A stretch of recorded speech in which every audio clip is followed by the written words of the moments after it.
Pesta demokrasi untuk memilih orang nomor satu di Republik Indonesia ditabuh. Para pendekar politik mulai pasang kuda-kuda. Berbagai jurus maut telah disiapkan masing-masing bakal calon peserta. Walau gala demokrasi baru akan dihelat 3 tahun mendatang.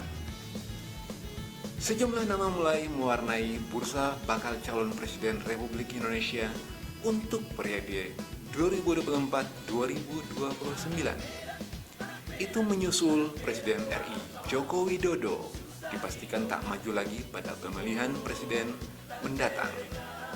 Sebab Jokowi, begitu sapaan akrab Joko Widodo, telah 2 kali menjabat sebagai Presiden Republik Indonesia.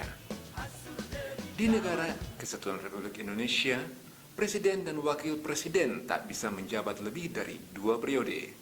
Hal ini sesuai amanat Undang-Undang Dasar 1945 Pasal 7 dan Undang-Undang Pemilu. Untuk itu, Pilpres periode 2024-2029 bakal seru.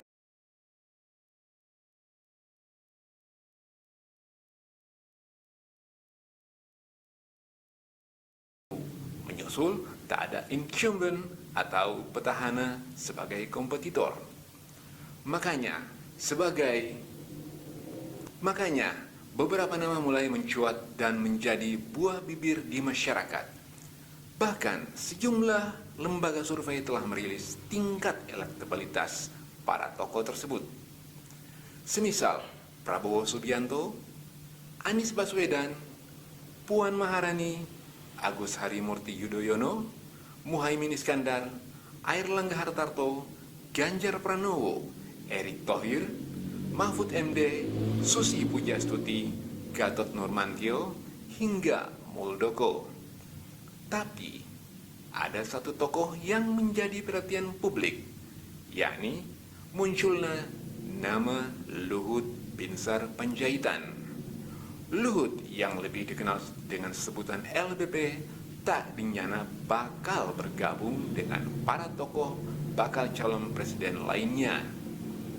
Karena sejauh ini Menteri Koordinator Bidang Maritim dan Sumber Daya Indonesia 2 periode ini tak pernah berkuat untuk turut dalam percaturan politik, terlebih lagi pada bursa pemilihan presiden.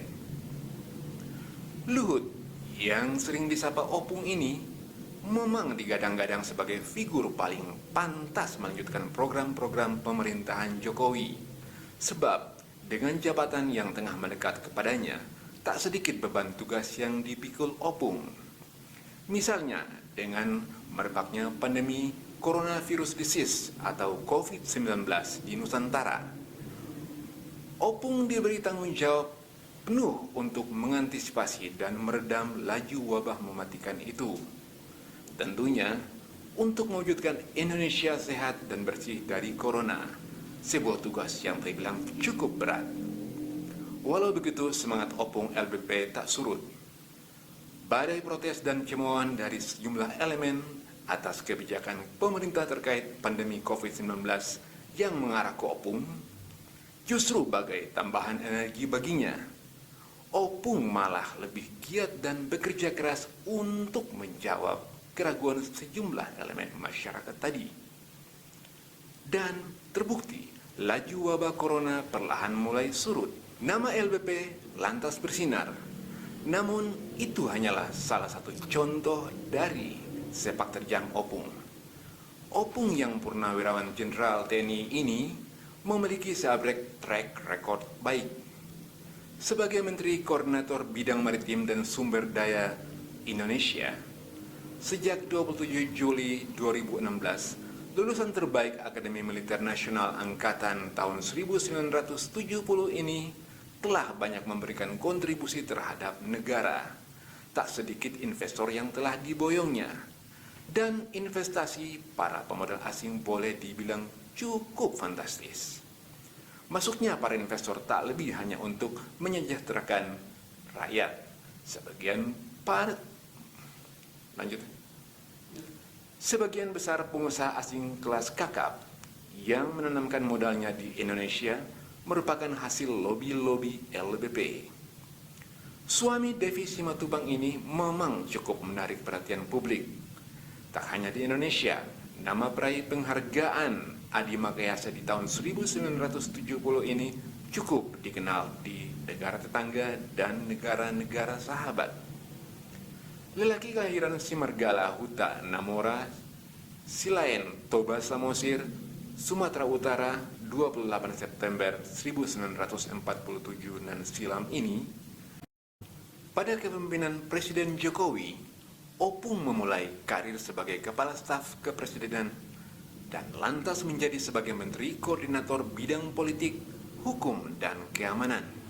Selanjutnya menjadi Menteri Koordinator Bidang Kemaritiman dan Investasi Kabinet Indonesia Maju sejak 2019 hingga sekarang. Dengan sabrik jabatan mentereng yang dipegangnya, Opung justru tak tinggi hati. Dia cukup dikenal sebagai seorang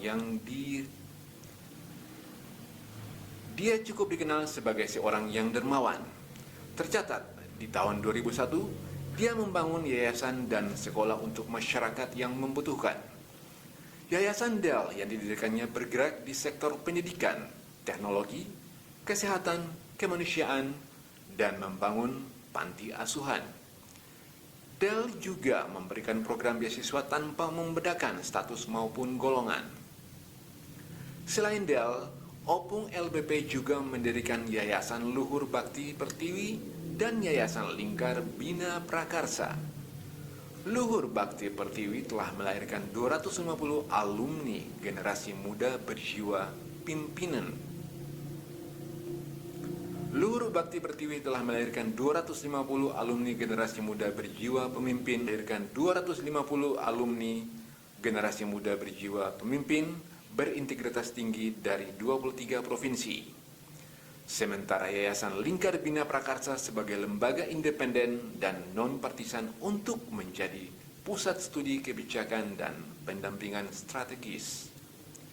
Nah, bertolak dari jiwa sosial yang tinggi dari sang jenderal yang murah senyum itu, maka namanya lantas disebut-sebut pantas menjadi pemimpin NKRI setelah Jokowi. Sikap tegas, ulet, dan nasionalisme yang tinggi membuat Opung bagai di atas angin ketimbang nama-nama bakal calon presiden lainnya. Terlebih lagi, Opung dinilai paling bersih karena tak pernah memiliki skandal apapun. Horas Opung. 1. Opung mempunyai ide dan cara pemikiran untuk memajukan bangsa. Yang kedua, Opung tidak bertele-tele dan cara bekerjanya sangat sederhana. Ketiga, Opung mempunyai pengalaman dalam bernegara dan dalam pergaulan internasional. Keempat, Opung sekarang tampaknya dan lakunya sudah jadi gurus, sabar, tegas, dan cerdas. Kelima, Opung sangat vokal dalam menyuarakan kebenaran. Keenam, Opung mukanya Indonesia banget, persis Joko Widodo. Ketujuh, Opung yang hanya bisa menyelamatkan dan meneruskan program infrastruktur dan lain-lain sehingga yang sudah ada tidak mubazir. Kedelapan, Opung mempunyai keberanian dan kecakapannya dalam membantu Presiden Joko Widodo untuk keluar dari masa sulit. 9. Opung mampu mengeluarkan keputusan yang cepat, tepat untuk pemerintahan Jokowi dan figur yang bersih dari masalah hukum, terutama korupsi. Horas Opung. Horas.